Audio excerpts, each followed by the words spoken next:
Bonjour à tous et bienvenue sur ma chaîne YouTube. On se retrouve aujourd'hui pour une nouvelle vidéo où je vais vous faire le book haul du mois de janvier. Je suis en train de réfléchir, mais c'est bien le book haul du mois de janvier qui est assez conséquent quand je regarde et quand j'y repense, mais c'est pas très grave, hein, voilà. Alors je vais commencer par les grands formats, puis les petits formats et puis 3 livres en audio. Voilà. Donc en grand format ce mois-ci, je me suis acheté Gardez l'œil ouvert de Victoria Charlton aux éditions de l'Homme. Donc Victoria Charlton est une youtubeuse québécoise qui vit au Mexique, mais bref, elle est québécoise et elle fait beaucoup de vidéos sur les disparitions mystérieuses, les creepypastas, ou les trucs paranormaux, voilà, elle fait beaucoup de true crime, etc. Elle est beaucoup dans là-dedans et elle a sorti un livre qui parle de 15 histoires de disparitions mystérieuses, alors aussi bien partout dans le monde en fait, aussi bien au Canada qu'aux États-Unis, qu'en France, enfin qu'en Europe, voilà. C'est un peu partout dans le monde, voilà. Donc des histoires qui n'ont jamais été résolues. Elle donne aussi son avis dedans, je crois.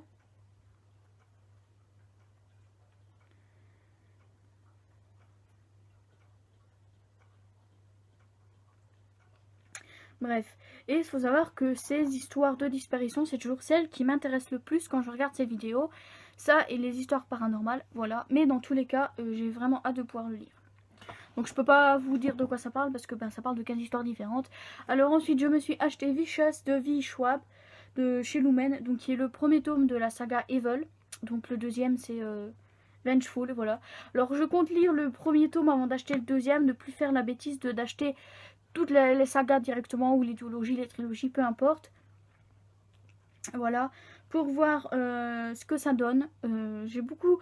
Alors, il y en a qui aiment, il y en a qui ont aimé, il y en a qui n'ont pas aimé. Moi, j'aime beaucoup V. Schwab, donc à voir si je vais accrocher avec celui-là. Mais dans tous les cas, je sais plus de quoi vraiment ça parle, mais je sais qu'on va suivre Ellie et Victor, si j'ai bien suivi. Voilà. Et dans tous les cas, on en reparle quand je l'ai lu. Voilà. J'ai trouvé 2 livres en boîte à livres, tout juste hier en plus. Comme quoi. Et donc le premier que j'ai trouvé, c'est Fight and Hope de Leanna Soul. Donc chez Addictive, voilà. Alors il faut savoir que j'adore quand je trouve des Addictives en boîte à livres. Parce qu'en général, c'est des livres assez récents. Voilà, qui sont sortis 2019 à peu près. Alors je vais essayer de voir si je trouve la date de sortie. Mais je ne la trouve pas. Peut-être à la fin.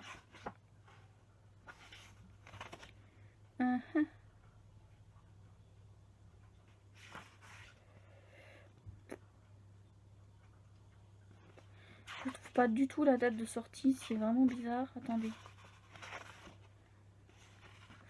Il n'y a pas la date de sortie. Mais dans tous les cas, ah si, voilà. Septembre 2019, donc vous voyez c'est récent.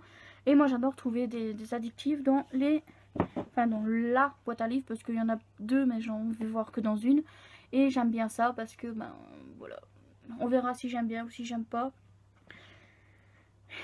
Et j'ai également trouvé Marié par accident à un connard arrogant rencontré la veille de Ella Lores, donc chez Toujours Addictive dans la collection Luv. Et là on va juste suivre O'Keefe qui est un chanteur et qui va se retrouver marié à Lysandrana après une soirée beaucoup trop alcoolisée à Vegas. Et j'ai hâte de voir ce que ça donne parce que en général les mariages comme ça c'est pas forcément la meilleure idée du siècle. Voilà. Alors ensuite on va passer dans les poches. Voilà. Alors ceux qui connaissent le magasin Trafic savent qu'ils vendent des livres. J'y suis allée en début du mois et j'en ai pris un dont Agathe de la chaîne Brunel a parlé, et je lui avais dit que il m'intéressait et que dès que je pourrais le trouver je l'achèterai pour le lire, et c'est le cas donc avec Roomies de Christina Loren chez Hugo Roman dans la collection Poche Nu Romance. Et il faut savoir que Christina Loren, je l'avais déjà lu avec sa saga Beautiful Bastard que ma mère a et que je n'ai jamais terminé, mais je l'avais connu là-dedans, et peut-être qu'un jour je la rachèterai, le Beautiful en fait. Je verrai selon ce livre-là si j'accroche toujours en fait au style de Christina Loren, et si j'accroche toujours au style de Christina Loren, dans ces cas-là, je le lirai. Mais bien qu'il me tente, je ne vais pas le lire maintenant. Voilà, bien qu'il me tente, je vais peut-être attendre vu qu'il de toute façon il n'est pas dans ma pile à lire du mois de février, mais dans tous les cas je pense que j'attendrai peut-être plus l'été pour le lire, je verrai bien selon mes envies au cours des mois prochains. Alors ensuite un livre qui me fait très plaisir d'être enfin sorti en poche en fait. Le tome 1 de la saga Grisha de Leigh Bardugo, donc au livre de poche jeunesse. Enfin je dis la saga mais c'est la trilogie. Mais par contre pour celui-là je vais attendre d'avoir une date de sortie pour le tome 2 avant de lire le 1. Parce que je me connais, si j'aime le 1 il va falloir le 2 directement. Et vu les avis hyper positifs que j'ai entendus sur cette trilogie, je pense que je vais aimer. C'est même, je dis pas que c'est sûr et certain mais il y a de fortes chances que j'aime. Voilà. Alors ensuite, j'ai prévu de lire, enfin non, je me suis acheté Ma raison de respirer de Rebecca Donovan, donc qui est le troisième et dernier tome de la saga Ma raison de, voilà, Ma raison de vivre, je pense que c'est ça, voilà. Ou que là, le premier tome avait été un coup de cœur et je me suis dit, bah tant pis, j'achète les deux autres tomes et advienne que pourra si je les aime pas. Dans tous les cas, on verra. Je lirai le tome 2 là en février et le tome 3, à mon avis, suivra en mars. Comme ça fera une saga terminée, je serai tranquille, voilà. Alors là, pareil, ça va être un livre où je vais attendre la date de sortie du tome prochain pour le lire, même si les gens ont beaucoup de mal avec le tome 3. Et donc, il s'agit de Another Story of Bad Boys, le tome 2 de Mathilde Alloy, donc toujours au livre de poche jeunesse. Voilà, où là, c'est pareil, j'ai beaucoup aimé le tome 1, ça n'avait pas été un coup de cœur, mais j'ai quand même beaucoup aimé le tome 1. Avec une forte envie de lire le tome 2, que j'avais déjà d'ailleurs quand je l'ai terminé. Mais je me suis dit qu'on allait se calmer. N'est-ce pas? Ah non, je l'avais pas encore, mais bref. Je me suis dit qu'on allait se calmer et attendre de voir quand sortira le tome 3 pour lire le 2. Voilà, parce que j'ai envie d'attendre. Alors ensuite, une sortie qui était énormément attendue. Et si vous avez suivi assidûment mes vidéos, voilà, vous savez que j'en ai parlé dans ma vidéo des livres que j'aimerais voir réédités en poche. Ils en faisaient partie, Grisha en faisait partie, même si je savais qu'un jour il sortirait en poche, mais tout comme Phobos qui est sorti chez PKJ dans la collection best-seller. Là c'est pareil, c'est un livre qui est sorti dans la collection poche de PKJ, pas la collection best-seller mais l'autre collection poche. Et donc c'est À la place du cœur de Arnaud Catherine, donc chez PKJ, qui a été édité en tout premier lieu dans la collection R, voilà. Et on va suivre Com qui vit son premier amour en 6 jours, et ça se passe au moment des attentats de Paris, enfin de celui de janvier 2015, voilà. Je pense que c'est celui de Charlie Hebdo si je me trompe pas, j'ai vraiment beaucoup de mal avec ça, mais bref. Et j'avais énormément hâte de le lire, et tellement qu'il est toujours dans ma pile à lire, et que...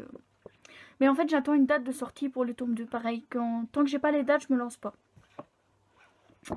Alors ensuite je me suis procuré le tome 3 de la saga Red Rising de Pierce Brown, donc Morning Star, pareil chez Livre de Poche Jeunesse. Je crois que Livre de Poche il m'aime beaucoup, hein, parce que vu tous les livres que j'achète chez eux, et pareil chez PKJ, hein, les livres de poche que j'ai le plus c'est Hugo Roman, Livre de Poche et PKJ. Donc on va dire qu'ils doivent beaucoup m'aimer, hein, ces trois maisons d'édition là, bref. Et donc je me suis acheté Morning Star qui est le 3e tome. Alors il en reste encore 2 après, mais je sais pas du tout quand est-ce qu'ils sortiront en poche. Donc à voir quand est-ce que je pourrai le tome 3 déjà, quand j'aurai lu le tome 2, ce qui est logique. Mais ensuite quand le 4 partie 1 sortira en format poche. Alors ensuite je me suis également procuré... Je sais pas ce qu'il y a sur mes livres mais ils sont dégueulasses. Le 3e tome des Chroniques lunaires de Marissa Meyer, donc qui est sur Cress, qui est chez PKJ Bestseller. Ouais, quand je vous dis que PKJ... Regardez le nombre de livres... Dans les livres que je vous ai présentés, il y a quoi? Il y a le livre de poche, PKJ, voilà, donc c'est Cress, et il manque Winter et Levana, même si je sais pas si Levana va sortir. Je sais pas si Levana va être édité en poche, mais dans tous les cas, je pense que Winter le sera d'ici quelques mois. Mais de toute façon, là, j'ai enfin pouvoir lire le tome 2 et je lirai le tome 3 quand le tome 4 sera sorti. Ce qui est, ma foi, assez logique. Et donc... Et donc là, encore un autre livre que je ne pourrais pas lire tout de suite, parce qu'il faut déjà que je lise le tome 2 et que j'attende de voir quand sortira le tome 4. Et donc c'est Les Outrepasseurs, le tome 3 de Cindy Von Wilder, au livre de poche jeunesse. Livre que vous avez déjà vu dans ma vidéo 12 livres à lire pour 2020. Ou j'avais monté le tome 3, mais c'est le tome 2 que je vais lire. J'aurai peut-être le tome 3 aussi cette année, ça dépend quand est-ce que sort le 4. Mais dans tous les cas, ouais, voilà. J'ai vraiment hâte de pouvoir le lire. Mais pour ça, il faut que j'attende d'avoir lu le tome 2. Et là, c'est un livre où le suivant, la suite est déjà sortie en fait. Donc, dès que j'aurai lu le tome 1, je pourrai acheter le tome 2 si il me plaît, évidemment. Parce que s'il ne me plaît pas, ben, je vais pas l'acheter. C'est assez logique quand on y pense. Et donc là, il s'agit de Caraval de Stéphanie Garber. Au livre de poche jeunesse. Encore, livre de poche. Encore et encore, livre de poche, j'ai envie de vous dire. Où là, c'est un jeu en fait. On va suivre Scarlett et sa sœur Donatella. Voilà, il me semble. Et voilà. Et j'ai entendu énormément de bien. Et j'ai hâte de pouvoir me faire mon propre avis dessus. Et voilà, je ne peux pas vraiment vous en dire plus parce que je n'ai pas relu les résumés. Voilà. Alors ensuite, je me suis acheté le 4e tome de Charlie Davidson. Donc 4e tome au fond de Darinda Jones chez Milady. Là pareil, je pense que je vais me les acheter tous. Les 13. Voilà. Petit à petit, j'ai le temps. C'est pas une saga que je vais absolument terminer en 2020. Mais si je la termine en 2020, je la termine en 2020. Ça sera peut-être très bien. À condition qu'il faudrait que je lise en fait un tome par mois pour la terminer en 2020, sachant que j'en ai lu que 2 sur 13. C'est un petit peu compliqué, mais bon, je suis sûre qu'un jour je vais pouvoir me faire plusieurs tomes d'un coup, si j'avais l'envie de parce que de toute façon cette année je me prends pas la tête sur mes lectures. Et si je ne suis pas mes piles à lire, je ne suis pas mes piles à lire, je m'en fous totalement. Bref, donc le 4e tome de Charlie Davidson. Et voilà, c'est tout pour... Ah non, c'est pas tout. J'ai 3 livres audio à vous présenter. Alors, ce mois-ci, donc au mois de janvier, j'ai pris l'abonnement en fait Audible. Voilà. En fait, on a pris Amazon Prime et du coup, moi j'ai pris Audible. Pour 10 € par mois, c'est pas cher, mais bref. Et en fait, quand on a Amazon Prime, on a droit à 3... comment ça s'appelle, 3 crédits directement. Et avec les 3 crédits, j'ai acheté 3 livres. Alors, je vais me mettre 3 directement d'un coup, ça ira plus vite. Donc j'ai acheté le tome 3 de The Mortal Instrument, Dry de Neil Shusterman, enfin de Neil et Jarrod Shusterman, et le premier tome de Lux, donc Obsidian de Jennifer L. Arment Trout. Et vous avez déjà entendu parler de The Mortal Instrument dans mon update lecture, vous en entendrez reparler dans le bilan. Peut-être même de Dry parce que c'est celui qui est en cours en ce moment. Voilà, et c'est tout ce que j'ai à vous dire. Voilà, c'est tout pour mes achats du mois de janvier, en espérant que février sera moins chargé en achats, je l'espère. Bref, on se retrouve bientôt pour une prochaine vidéo. Bye bye.